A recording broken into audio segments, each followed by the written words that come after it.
Whew. Don't want to fall in the water now.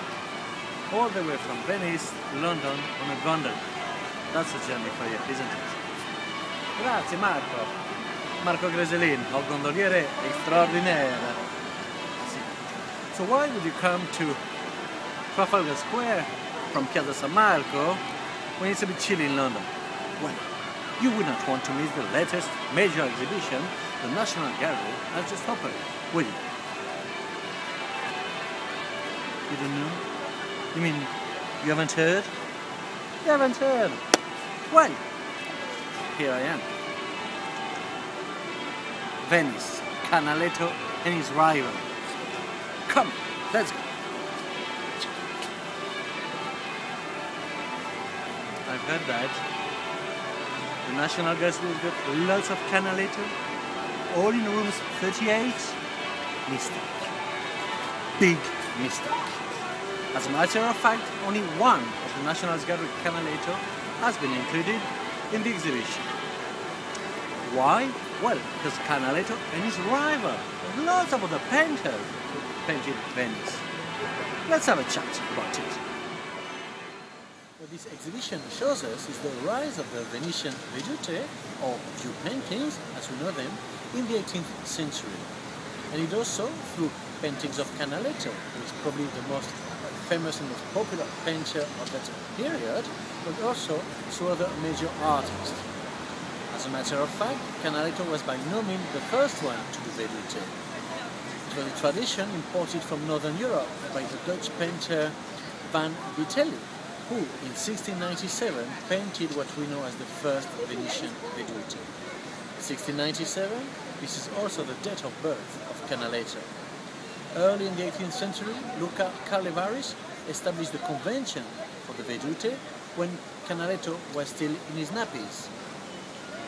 And when Canaletto started painting vedute around the 1720s and so forth, he had to deal with other artists who were doing exactly the same. Artists such as Mariaschi, such as Bellotto and Bellotti, two brothers, two nephews of Canaletto, and of course Francesco Guardi.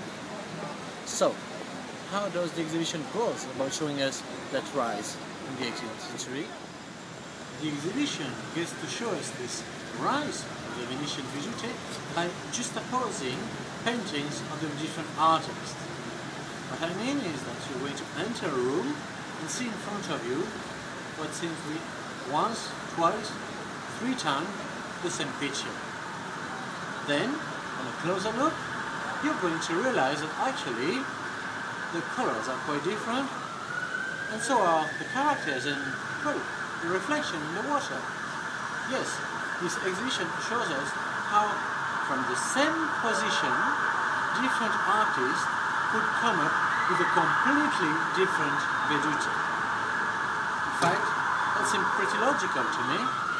Look, Trafalgar Square, for example, we've all been there, as a Londoner, as a tourist, and if you haven't, the media, the internet, movies have made sure that you know where we are. So, Nelson, what memory do you have of Nelson? And what about the National Gallery? When you think National Gallery, what do you see?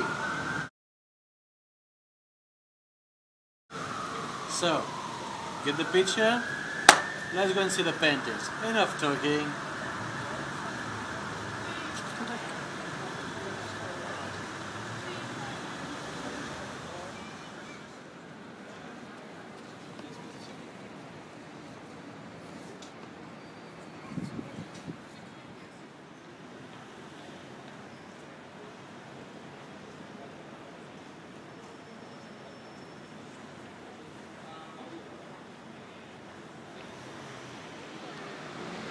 Was much better off in Venice, guys.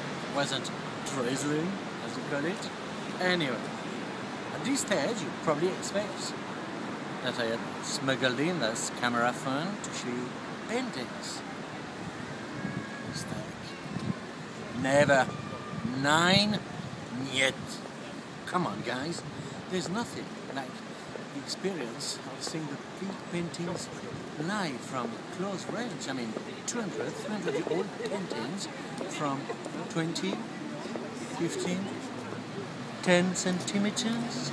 Yeah, the great postcards and an amazing catalogue that is being prepared, but nothing quite like the experience of seeing by yourself those pictures. So, you have until the 16th of January until this exhibition finishes at the National Gallery, and before it heads off to Washington for another run. And well, it would be really silly to miss the gondola, wouldn't it? That's all for me. See you on the next video, and see you soon. Take care. Oh, for God's sake, who's removed the Rialto Bridge?